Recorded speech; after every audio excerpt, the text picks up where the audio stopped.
शास्त्रार्थों के इसी दौर में एक इतिहास रचा गया। स्वामी जी को मालूम था कि यदि जड़ पूजा को समाप्त करना है तो उसकी जड़ पर ही प्रहार करना होगा, अर्थात काशी के विद्वानों को शास्त्रार्थ में परास्त करना होगा।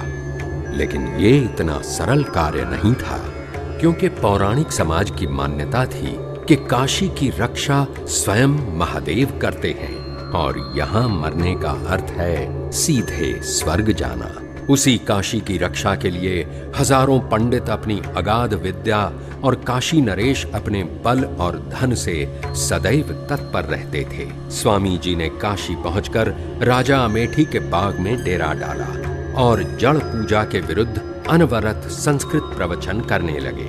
परमेश्वर की अनुकंपा से स्वामी जी ने हजारों पंडितों की विद्या, काशी नरेश के अनंत वैभव और महादेव के अनेक विकराल अनुचरों का सामना करते हुए मूर्ति पूजा के दृढ़तम दुर्ग पर आक्रमण करने का निश्चय किया। काशी नरेश ने क्षुब्ध होकर काशी के पंडितों और विद्वानों को बुलाकर कहा, आप लोग उससे शास्त्रार्थ कीजिए। जो आज्ञा महाराज। परंतु हम में से अधिकांश ने वेद नहीं पढ़े हैं। वेदों और अन्य शास्त्रों को देखने और समझने के लिए थोड़ा सा समय चाहिए। काशी नरेश की जय हो।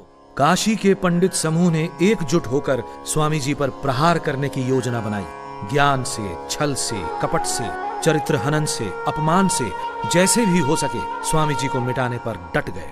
अंततः शास्त्रार्थ का दिन आ पहुंचा। स्वामी जी के एक अनुयायी ने शंकाग्रस्त होकर कहा, महाराज, आज बहुत भीड़ होगी और आपके पक्ष का तो वहाँ कोई भी नहीं होगा। आपको वहाँ नहीं जाना चाहिए।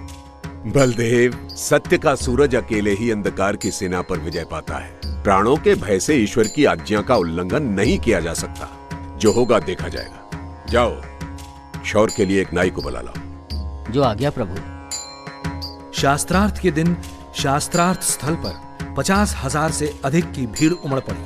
काशी के पंडित पालकियों में बैठकर चमर डुलवाते हुए और अपनी जय बुलवाते हुए शास्त्रार्थ स्थल पर पहुंचे। इस शास्त्रार्थ में काशी के शीर्षस्थ 27 पंडितों ने भाग लिया। प्रबंध में जानबूझकर अव्यवस्था पैदा कर दी। स्वामी जी के पक्ष वालों को बाग में प्रवेश ही नहीं करने दिया गया और शास्त्रार्थ आरंभ हुआ। क्या आप वेदों का प्रमाण स्वीकार करते हैं? हाँ। वेदों में मूर्ति पूजा का कोई प्रमाण हो तो दिखाइए। आनंदमयो अभ्यासात, दिखलाइए कि ये सूत्र वेद मूलक है। जब तक समस्त वेद को देख न लिया जाए इस प्रश्न का उत्तर नहीं दिया जा सकता, क्योंकि समस्त वेद शास्त्र तो पंडितों में से भी किसी को उपस्थित नहीं है। सभी वेद शास्त्र यदि तुम्हें उपस्थित नहीं थे तो काशी में शास्त्रार्थ करने क्यों चले आए थे? क्या आपको सब कुछ उपस्थित है? ब्राह्मणान इतिहासान पुराणानी, इस वाक्य में पुराणी शब्द पुराणों के लिए आया है। पुराण शब्द यहाँ विशेषण है, किसी पुस्तक विशेष का नाम नहीं। ये वेद मंत्र है। यज्ञ समाप्तो शतयाम दशमे दिवसे पुराण पाठम शृणुयात्।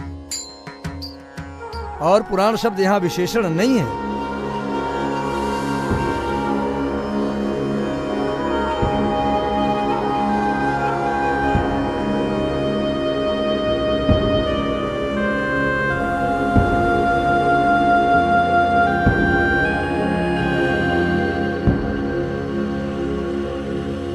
स्वामी जी उस तुड़े मुड़े पुर्जे के अपठनीय लेख को पढ़ने का प्रयत्न कर ही रहे थे कि ओ दयानंद हार गए, दयानंद हार गए। सब कुछ पूर्व निर्धारित योजना के अनुसार किया गया। पंडितों के गुंडों ने स्वामी जी को शारीरिक हानि पहुंचाने का भी पूरा प्रयत्न किया, लेकिन रघुनाथ प्रसाद कोतवाल की तत्परता से उन्हें कोई हानि नहीं पहुंची। उस दिन कौन जीता कौन हारा ये तो ईश्वर जानता है, लेकिन स्वामी जी को आशा थी कि इतने विद्वानों की उपस्थिति में शास्त्रार्थ न्यायपूर्वक होगा।